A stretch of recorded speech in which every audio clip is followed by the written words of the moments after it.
in the deep, dense thickets of the northern wild. Some say beauty is not always what it seems. A woman may appear among the pines, her face serene and inviting, yet a single jarring detail reveals her true nature. A long cow's tail trailing behind her in the brush. Is this a trick of the woods, or a warning from an ancient land? Let us first listen to the story.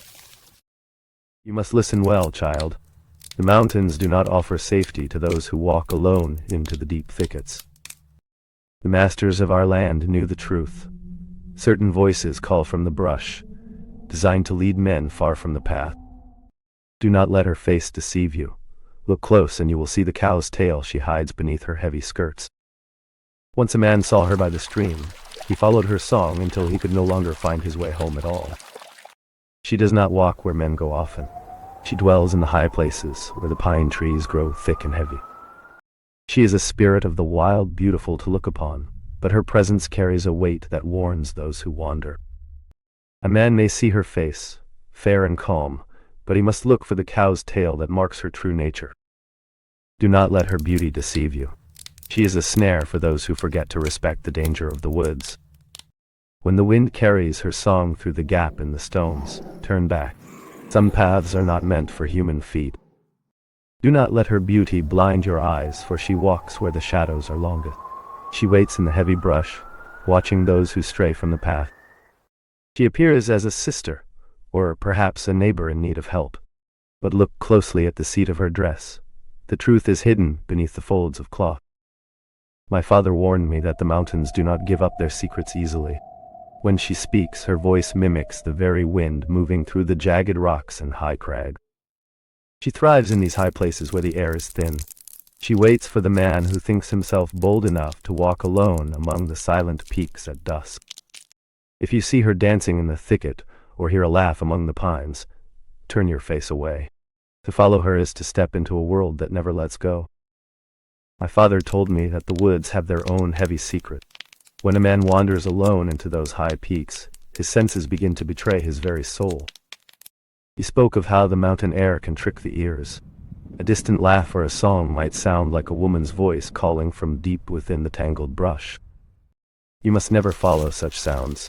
To chase a melody into the trees is to walk directly into her domain, where the boundary between our world and hers fades away.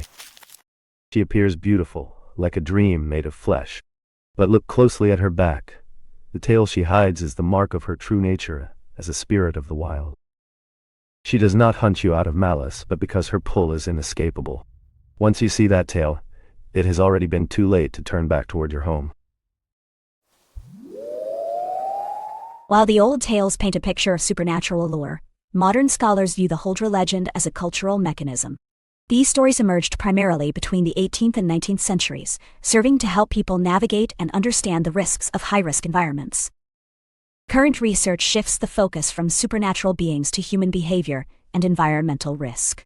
Scholars now analyze these myths as ways ancient cultures categorized the visceral fear or intense allure of the wild, mapping the psychological impact of deep, uninhabited wilderness onto cultural folklore. From a scientific perspective, the experience of these forests involves complex geophony. This refers to natural sounds, wind and rain, that create distinct soundscapes. In dense wilderness areas, every geographic feature contributes to a unique auditory profile that can shape how people perceive their surroundings.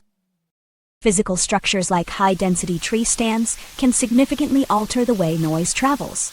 They provide natural attenuation or create unique acoustic environments where certain sounds are amplified while others are muffled, creating a layered auditory landscape that has persisted for centuries in these remote lands.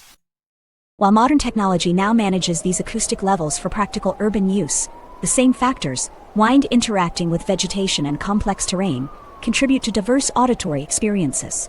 These are the very sounds that earlier generations might have interpreted through the lens of supernatural folklore. Modern scholarship views these legends as more than mere superstition. The myth of the Huldra served as a cultural mechanism, helping historical communities navigate and understand high-risk environments by personifying the inherent dangers and allure found within the vast, unpredictable wilderness.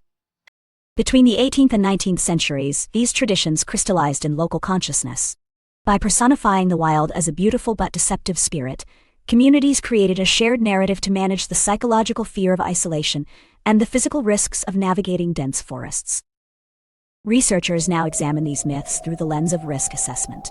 The Huldra figure underscores how human behavior adapts to nature's unpredictability. Her tales acted as a psychological buffer, categorizing the allure and fear that humans experience when venturing alone into remote mountain terrains. Beyond human voices and cultural warnings lies a physical reality of sound. We must examine how wind, moving through dense forest canopies and over jagged rock, creates unpredictable patterns that researchers today categorize as complex geophony. In these remote regions, the movement of air across granite outcrops can produce haunting, fluctuating tones. Scientists now analyze these as distinct soundscapes characterized by their specific duration, intensity, and the physical geometry of the land.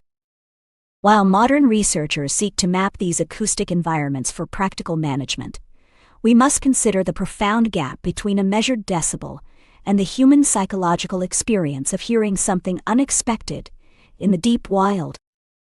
Is a sudden shifting tone in the trees merely an atmospheric anomaly? Or does it highlight the deep human need to give meaning and narrative to the unpredictable sounds of a landscape that is often indifferent to our presence? When we listen to these remote sounds today, we are hearing the same frequencies that once fueled legends. The gap between modern observation and ancient fear remains a silent bridge across time. Beyond the tales of sirens and spirits lies a tangible reality of sound. Scientists study how wind interacting with dense tree stands creates complex acoustic environments that can isolate, disorient, or even captivate a lone traveler's attention. These geophonic elements are not merely random noises. They produce specific soundscapes that vary by terrain. In the high mountains, the movement of air over jagged rock can create frequencies that mimic voices or distant calls. When a traveler enters these zones, the distinction between natural acoustics and supernatural phenomena blurs. The same wind that creates an eerie echo in a canyon is what ancient people interpreted as the call of a hidden being. Modern studies of these sounds focus on how and why human perception interprets them. We analyze the duration and intensity of these echoes, yet the psychological weight they hold in local folklore remains elusive and deeply personal. The mystery remains in the space between what we measure today and what was felt then. Do we hear a simple change in wind speed? Or is there an ancient memory of something still watching from the pines?